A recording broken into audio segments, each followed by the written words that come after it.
Coming up on Mountain News this morning, we caught up with coal miners in Pike County who are protesting after going weeks without pay they have earned. Meanwhile, recently laid off miners in Perry County had an opportunity yesterday to try to find a new way forward.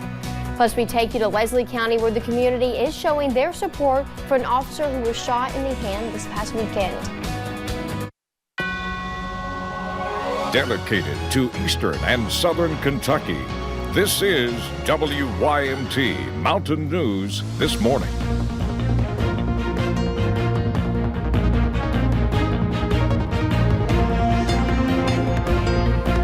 Good morning. The time is 5:33 on January 14th. I'm Madison Program, and thank you for joining us on Mountain News this morning on this lovely rainy Tuesday morning. Let's go to Brandon Robinson. Brandon, you told me yesterday it was going to be like this, so I don't know why I'm so shocked. I know. So it's just one of those days you just want to just get right back in the bed and just curl back up. But you got to get up.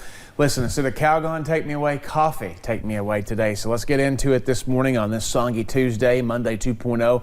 And you see live pinpoint Doppler radar is very active. Lots of color showing up there indicating those heavier bands of rain. So be careful as you hit the roads this morning. That's going to continue through morning drive time. I think by later this morning going into the afternoon, things start to dry out just a little bit. Visibility has been impacted with that rain and with some fog that's forming along with it. Less than 1 mile of visibility at Pikeville. We're seeing less than, well, let's call it about 1.5 miles there for the most part there at Jackson and Hazard. 2 miles at Moorhead, 4 in Harlan, 3 in London, and 5 in Somerset. Remember, anything less than 5 miles is very limited visibility.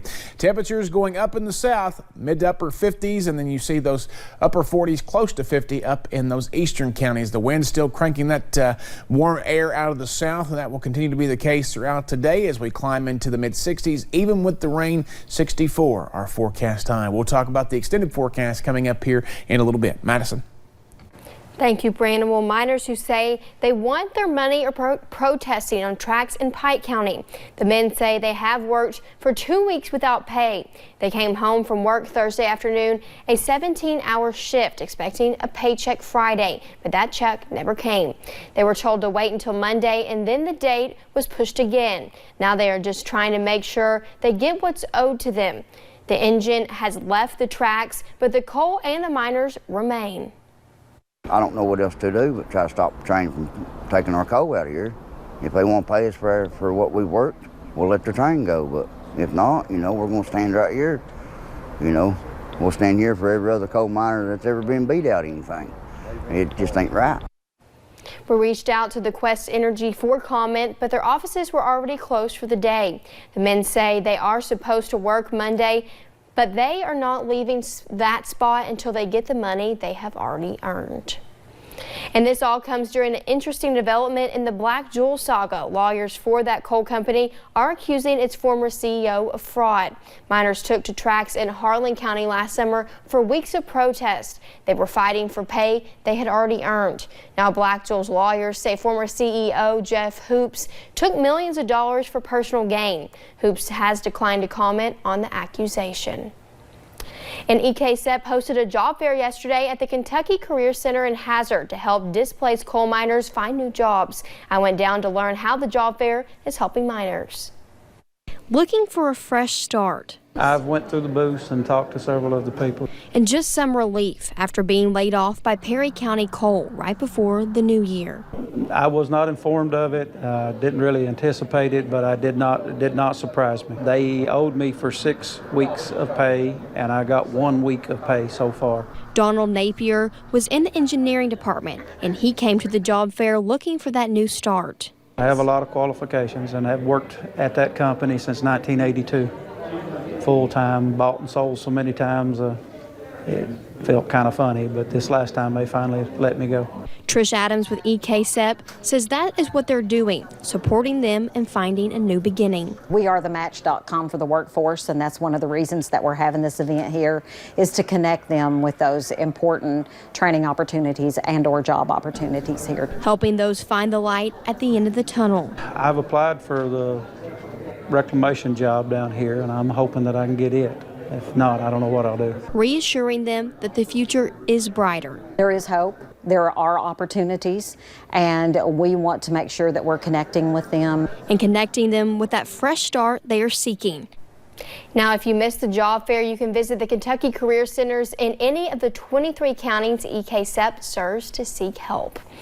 And Saturday morning brought chaos to Leslie County, a burglary and arson incident turning into a firefight where a deputy was shot. Deputy Shane Wilson was shot in the hand after stopping a truck the 3 accused burglars were in: Joseph Lawson, William Mosley, and Tyler France.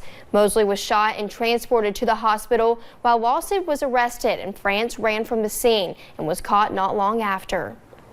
Anytime you arrive on a scene, it's chaotic like that because, number one, we had a guy in the woods and we didn't know where he was. We had 2 individuals that needed medical treatment. We had to assess the scene and make sure everything was safe for everyone else to arrive to do their jobs. Colette has described Wilson as the most amazing 21-year-old, and Wilson is home and doing well. And this all happened Saturday morning, and after he was treated for his injuries, he was welcomed home Sunday with a police escort, and on Monday at Mountain View Elementary. WYMT's Lacey Roberts spoke with those who knew him as a school resource officer and much more. A welcome home. Probably the bravest 21-year-old kid I've ever met. He's tough. Shane Wilson, not only a deputy with the Leslie County Sheriff's Department, but a school resource officer here at Mountain View Elementary. He was a huge part of our school throughout the hallways, in the classrooms, and also in the office. But now these hallways temporarily empty without him. It's different not seeing him in the hallways. Just about every time I switch classes, he's around. Shane is, he's kind of like one of my friends. He's kind of grown to be a friend. Starting as a resource officer this school year, he was loved by many. I feel like he just leads by example and makes sure he comes to work with a smile on his face every day. Not only here to protect and talk to students about safety, but to help everyone feel included. So I feel like that the staff, the students, and the parents will certainly miss him during his time off.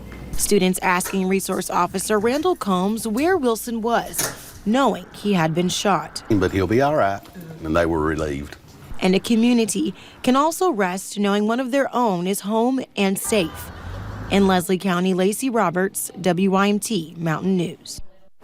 Now, a source from the Leslie County Sheriff's Department told us Shane is already up and moving and expected to be back at work sooner rather than later. And Principal Gay is asking students and the community to wear black and blue tomorrow. They will be making cards to give to Wilson once he returns. And the Whitley County Sheriff's Office says it needs your help finding a suspected thief. Deputies say this man was caught on security cameras breaking into multiple cars around 5th Street and Cordon Hill and Old Barton School Road. They say he managed to steal a gun. If you know who this man is, call police.